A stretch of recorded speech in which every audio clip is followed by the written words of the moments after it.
그날 회의실 공기가 얼어붙었다. 누나가 말했다. 민준아, 너는 이제 여기서 나가. 나는 웃었다. 믿을 수 없어서. 누나, 무슨 소리야. 농담하지 마.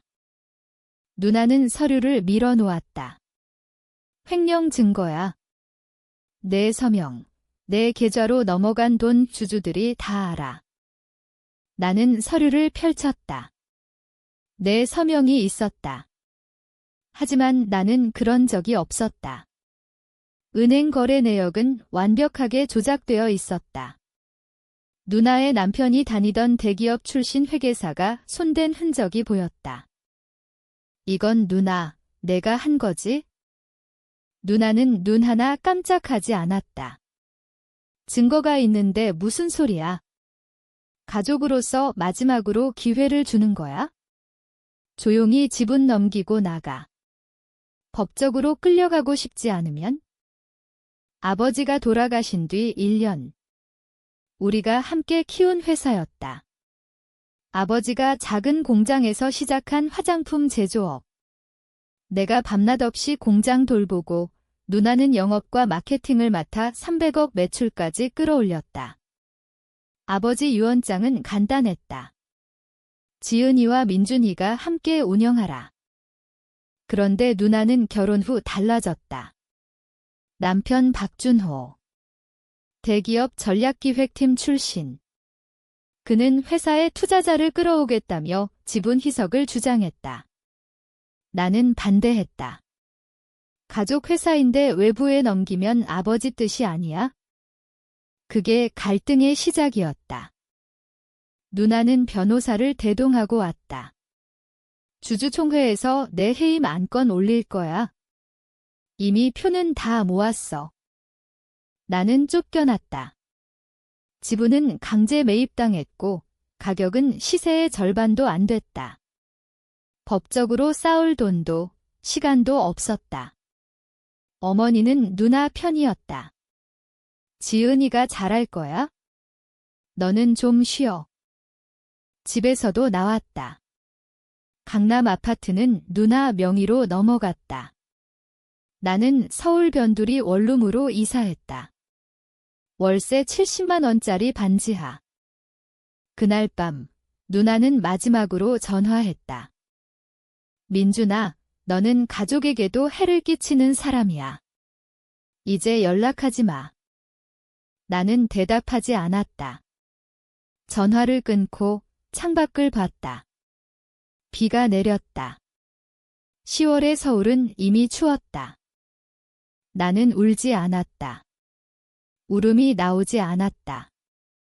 대신 가슴 한복판에 무언가 딱딱한 것이 박혔다. 그게 분노인지 증오인지 아직은 몰랐다. 다만 한 가지 확실한 건 있었다. 잊지 않을 거라는 것. 원룸 반지하 창문으로 들어오는 빛은 늘 누렇다. 곰팡이 냄새가 났다. 나는 매일 아침 6시에 일어나 편의점 알바를 갔다. 낮에는 중소기업 창고 관리 아르바이트. 밤에는 자격증 공부. 돈을 모았다. 이유는 없었다. 그냥 살아야 했으니까. 처음 6개월은 아무 생각도 하지 않았다. 누나 생각이 나면 술을 마셨다. 소주 반 병이면 잠들었다. 꿈에서 아버지가 나왔다. 민준아, 회사 잘 지켜라. 깨어나면 더 아팠다. 1년이 지났다. 회사 소식은 가끔 들렸다. 누나는 투자 유치에 성공했다. 벤처 캐피털이 들어왔다. 매출은 올랐지만 지분은 희석됐다. 박준호가 부사장으로 들어왔다. 나는 회사를 검색했다. 홈페이지에 누나 사진이 크게 나왔다. 대표이사 김지은. 미소가 밝았다. 예전처럼. 그 미소를 볼 때마다 가슴이 저렸다. 증오가 아니라 허탈함이었다. 내가 이렇게 살면서 저 사람은 저렇게 웃고 있다. 임계점은 사소했다. 어느 날 옛 직원이 퇴사 후 연락했다. 대표님이 요즘 직원들 너무 쥐어짜요. 야근 수당도 안 주고 실적 안 나오면 공개적으로 욕해요. 나는 대답하지 않았다. 하지만 그날부터 회사 공시를 봤다. 주주명부, 재무제표, 채권 내역.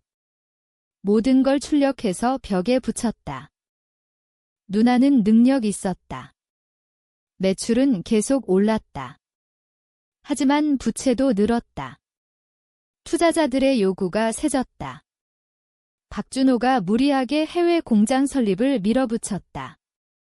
현금 흐름이 나빠졌다. 나는 알았다. 기회가 온다는 걸? 그때 처음으로 생각했다. 복수라는 단어를. 하지만 아직은 아니었다. 나는 돈이 없었다. 지분도 없었다. 법적으로도 아무것도. 그래서 기다렸다. 2년 동안 기다렸다. 알바를 3개 뛰고 주식 공부를 했다. 소액으로 투자했다. 운이 좋았다. 반도체 주식이 올랐다. 5천만 원이 2억이 됐다. 그 돈으로 작은 컨설팅 회사를 차렸다. 명의는 옛 동창에게 맡겼다. 나는 뒤에서만 일했다. 회사를 관찰했다. 채권단 명단, 협력사 불만, 직원 이직률. 모든 걸 모았다. 누나는 여전히 웃고 있었다. 잡지 인터뷰에서 가족 같은 회사라고 말했다. 나는 그 기사를 프린트해서 벽에 붙였다. 웃는 얼굴 아래에 붉은 펜으로 썼다. 거짓말. 3년째 되던 해, 기회가 왔다. 회사 현금 흐름이 최악이었다. 해외 공장 적자, 원자재 가격 폭등, 투자자들의 상환 요구. 누나는 은행 대출을 받으려 했지만 담보가 부족했다. 채권단이 인수 의사를 밝혔다. M&A 시장에 매물로 나왔다. 나는 준비가 되어 있었다. 컨설팅 회사 명의로 입찰에 참여했다. 여러 페이퍼 컴퍼니를 거쳐서 추적 불가능하게. 가격은 터무니없이 낮았다. 누나가 울며 겨자 먹기로 받아들였다. 회사만 살리면 된다며. 인수 완료된 날, 나는 변호사 사무실에서 계약서에 도장을 찍었다. 명의는 내 것이 아니었다. 하지만 실소유주는 나였다. 누나는 새 주인을 만난 적이 없었다. 화상회의로만 진행됐다. 목소리는 변조됐다. 나는 회사에 변화 지시를 내렸다. 아주 천천히.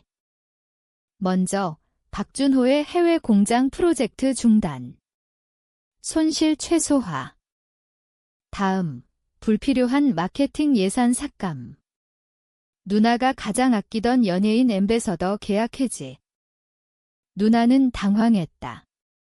새 주인에게 메일을 보냈다. 왜 이런 결정을 내리시는 겁니까? 나는 답장했다. 변조된 목소리로. 수익성 때문입니다. 누나는 참았다. 회사 살리려면 어쩔 수 없었다. 나는 계속 관찰했다. 누나가 회의에서 직원들한테 소리 지르는 영상. 익명으로 보내온 녹취. 그 목소리를 들을 때마다 생각했다. 이게 내가 원하던 거였나? 복수라는 게 이렇게 빈약한 건가? 가끔 밤에 잠이 안 왔다. 내가 누나를 망치고 있는 게 아니라 나 자신을 망치고 있는 건 아닌가? 하지만 멈출 수 없었다. 이미 시작했다. 인수 후 6개월. 나는 처음으로 회사에 갔다. 신임 대표이사 자격으로. 하지만 얼굴은 마스크와 모자로 가렸다. 직원들은 새 주인이 누구인지 몰랐다. 누나는 내 앞에서 보고를 했다. 그녀는 피곤해 보였다. 눈 아래 다크서클이 짙었다. 예전의 밝은 미소는 없었다. 해외 공장 정리로 손실이 줄었습니다. 하지만 브랜드 이미지가. 나는 끼어들었다. 변조 목소리로. 브랜드는 필요 없으면 버리면 됩니다. 누나는 입을 다물었다. 나는 천천히 조였다. 성과급 폐지. 야근 강요. 실적 미달 시 공개 비판. 누나가 했던 그대로. 직원들이 하나둘 떠났다. 옛 직원들이 나에게 연락했다. 새 주인 미쳤어요. 나는 대답하지 않았다. 누나는 새 주인에게 항해 메일을 보냈다. 이렇게 운영하면 회사 망합니다. 나는 답했다. 그럼 대표님이 책임지세요.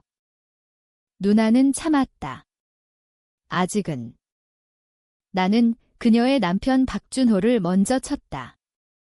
비자금 조사를 지시했다. 증거는 금방 나왔다. 그가 해외 공장 자금 일부를 빼돌린 흔적. 나는 그걸 검찰에 익명 제보했다. 박준호는 조사를 받았다. 누나는 충격받았다. 그때 누나는 처음으로 의심했다. 새 주인 누굴까? 나는 아무 말도 하지 않았다. 1년 뒤. 회사는 표면적으로는 안정됐다.